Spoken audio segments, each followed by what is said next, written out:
Good morning, everybody, and welcome to another computing lesson.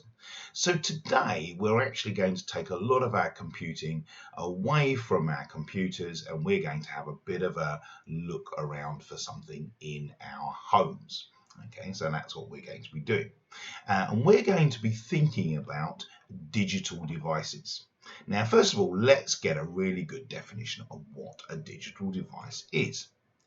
So a digital device is a device that has a microchip controlling some of its actions inside it. Now, micro means small, and a chip is just a very small electronic bit of kit that can store lots of instructions on it. In fact, all computers have microchips inside them.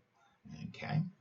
So, where have you bumped into or maybe seen a microchip before in the past? Well, some of you, especially those in the upper school in year 5, might have used a Crumble before. Okay, you might have done that with your lights project, or you might have done it with me. And a Crumble is a small little board that we can plug in things like motors and buzzers and lights and things like that in there, and then we can send instructions as to how those things should operate. And when we send the instructions to the board, they go and sit on the tiny little black microchip that's on the front of the board, and you can see it because it's got a little red outline there. Okay, so that's where you've seen a microchip before. Now, the problem is what we can't do in our homes when we go and try and find some of these digital devices.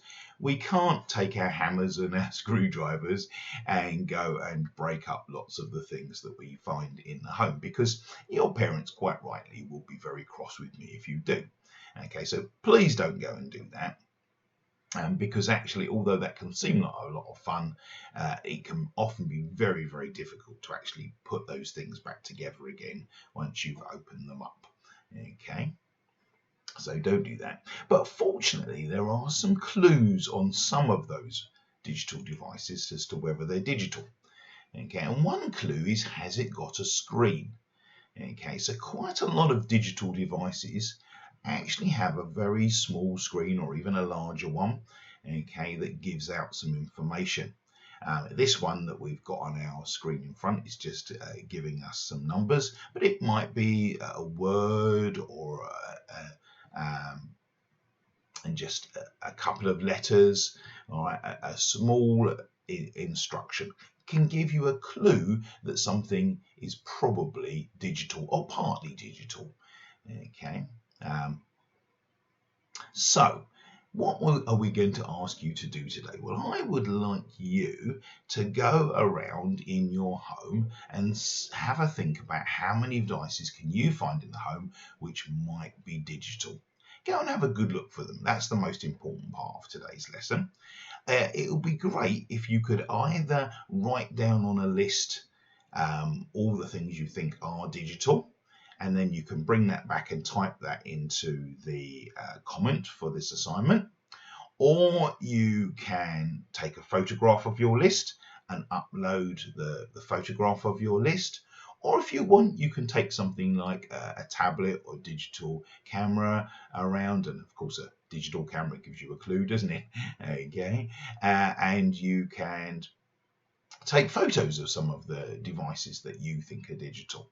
Because next week we're going to have a little bit of more of a think about some of the things that are very important around digital devices.